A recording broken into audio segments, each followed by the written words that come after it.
what's the most common issue that you get a call for when it comes to microwaves? The most common issue is not heating. There are times when a microwave can start to not heat as well over time, but definitely the most common. When it comes to microwave, they're pretty simple in the sense that there's not a lot that makes up a microwave. And typically, if it's not heating, most often it's what we call kind of the high voltage circuit, which are your magnetron, which is what's essential for heating the food. It actually creates kind of the microwave field that causes it not to heat, which how a microwave actually heats is really interesting. I actually worked on microwaves for a few years before I thought one day, like, I know how to fix these, but I don't even know how it heats up the food. Yeah. Is it radiation? What is it? So it's usually the microwave, the capacitor, and the diode. It is possible, depending on the microwave, to do the repair yourself, but just kind of depending on the circumstance and the price and everything, it may not be the best option. And there's definitely a safety concern too when it comes to that. So we could definitely get a little bit more detailed into that. I think that would be a great place to start, actually, is for safety concerns. If anyone's looking at repairing their own microwave, if we mention something that you can go and check yourself, what would the sort of the disclaimers or the cautionary advice, what is recommended to work on in terms of your own microwave, and what's a sort of a no-go zone, because we are dealing with some pretty intense electricity here.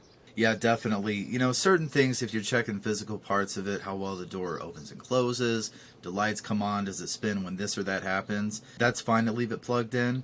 But as soon as you're going to start taking some screws off and you're going to expose anything on the inside, 100% have it unplugged. In most appliance, like big appliance repair companies, they actually require a microwave safety course to be taken before they allow technicians to work on them. A lot of that comes from, so one of the components in a microwave is a capacitor.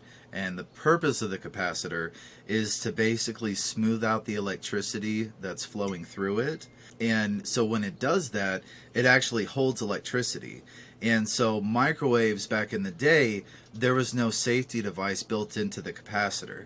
So if you were using it and then you just happen to work on it, you take the capacitor out, it could literally kill you at the time because there's enough stored in there to make that happen. They have since made those capacitors with a built-in safety.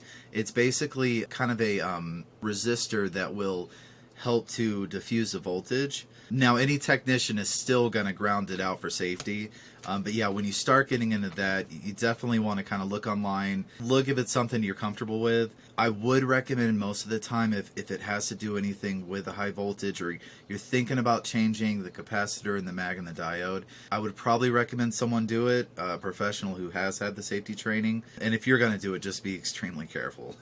And do you know how long ago the capacitor change was? If there's anyone out there with a microwave that's like, old, how old do you think we're talking roughly, or is it? I know that for sure microwaves, since I started working on them, had that built-in safety feature. So I would say if it's about 15 years or newer, it probably has it. There's actually a picture on the capacitor that shows kind of a square and then kind of like a jagged line, almost like a pulse on a thing at a hospital. So that tells you it does have that built-in safety. One way to be really, really safe is if you know how to ground something out to do that, which basically would consist of a long screwdriver and a jumper that you would connect on the metal of the screwdriver and then on the metal of the frame, and then touch both ends of the capacitor. So any built-up charge is going to travel through that to the frame. Again, just have the experience to do so, because if any of that's not right, instead of going to the frame, it's going to go in you, which, again, we're back to that not so safe. In general, if there's wood grain pattern on your microwave, it's probably old enough it doesn't have a built-in safety, that kind of old school style. Yeah, So, good to know. And if you have like, I don't know, a digital screen, you're probably okay. yeah, in general, yeah. Yeah, but I guess sounds like, or you can picture it similar to when you're jump starting a car or something and you put the cable onto the chassis of the car Yeah. to ground it like that. Yeah, makes sense. Any tips that we're giving? If you're not fully confident, just please call someone to help you out.